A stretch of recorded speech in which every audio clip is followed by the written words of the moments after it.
So, you've been thinking about getting a new mod, and you've been looking at the new UL Crown 4. It's one of the many new mods out here in late 2018, just in time for the Christmas season. UL is known for releasing very high quality, popular tanks, even a few smaller pin style mods. Does UL's entry into the high wattage, adjustable box mod market hold a candle to what other companies have already released? Can UL compete with an already established mod makers such as Smock, Vapresso, and GeekVape? Well, if their track record for high quality tanks says anything about the new UL Crown 4 mod, they might be onto something. Make your own opinion and find out if the new UL Crown 4 mod is something you could vape on with Vapor in a Bottle's first-hand look at the new UL Crown 4 mod. Alright everybody, today we're going to take a look at the all-new and exclusive Crown 4 mod. Take a look at the back of the box here, and we're going to go ahead and get this bad boy opened up. I actually already opened this one earlier. I was just way too excited when I got it. So I've already actually opened it and looked at it, but we're going to pretend like this is the first time opening it. We got our instruction manual. Always read these. There's a lot of really good information in here, really important stuff. And next we got our warning cards. And the moment you've all been waiting for, the USB cable. And the mod. Would you just look at it? Isn't that thing nice? So we're weighing in here at about 169 grams. Not too heavy, but not too light. We're going to turn it over here and look at the other side. Looks identical to the first side we looked at.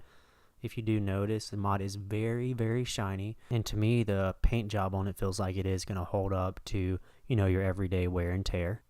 And let's take a look at the front of the mod where the screen is. We will put some batteries in here in a moment and, see what that's all about.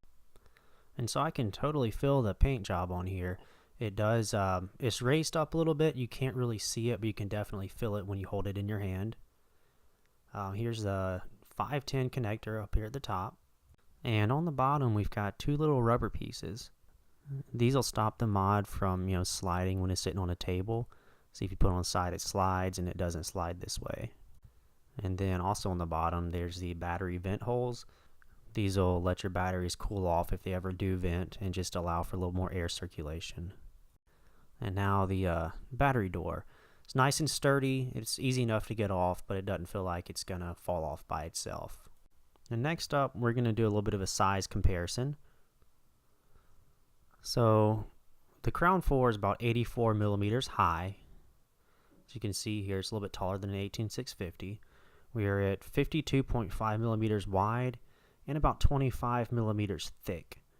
We're using the 18650 battery here as a size comparison. Alright, now we're going to put the batteries in here and I'm going to turn her on and see what it looks like. So it automatically turned on when we put the batteries in, and looks like we're sitting at about 100 watts right now.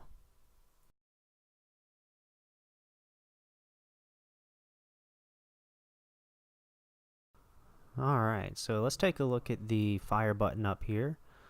Looks like we have a little bit of a crown emblem on there. The fire button sticks out a good bit, so it's easy to find when you're vaping. So the wattage up and down buttons, just like the firing button, are nice and clicky. So when I get a new mod, one of the most important things to me is it solid? Does it make a weird noise when I shake it? So we're going to shake it around and kind of see what it does. Notice there's no shaking. Let's see. Battery door shakes a little if you do it like this. And so it looks like this mod is pretty well built. The battery door did shake a little bit, but I can live with that. I'm glad the buttons don't shake. It doesn't feel like there's anything knocking around on the inside. It really is well built. But let's give it one more shake just to make sure. Yeah, I think we're good. And so you'll never guess, you hit this button 5 times and the mod turns on. And then you hit it 5 more times and guess what happens? Goodbye. Alright, so we're back in business here. We're going to turn it up, and now we're going to turn it back down.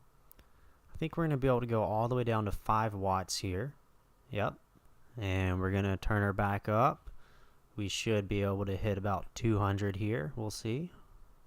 Can we do it? Yeah, there we go.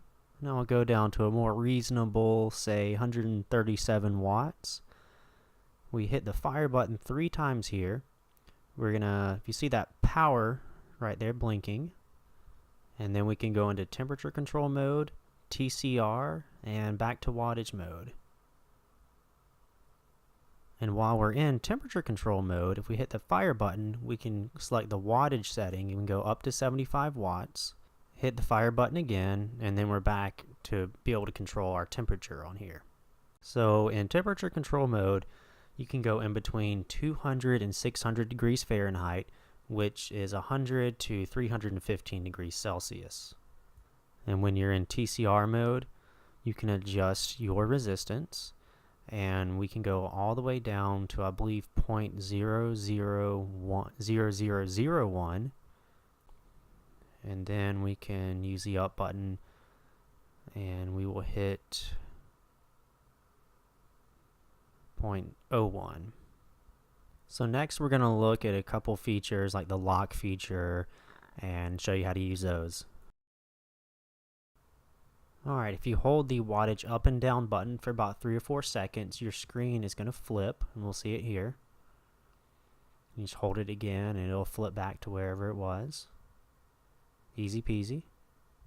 Hold the fire button and the wattage down button, the entire mod will lock to where you can't fire it, you can't change your wattage. It's basically turned off except for you can still see the screen. Then you hold the 2 buttons down again and the mod will unlock.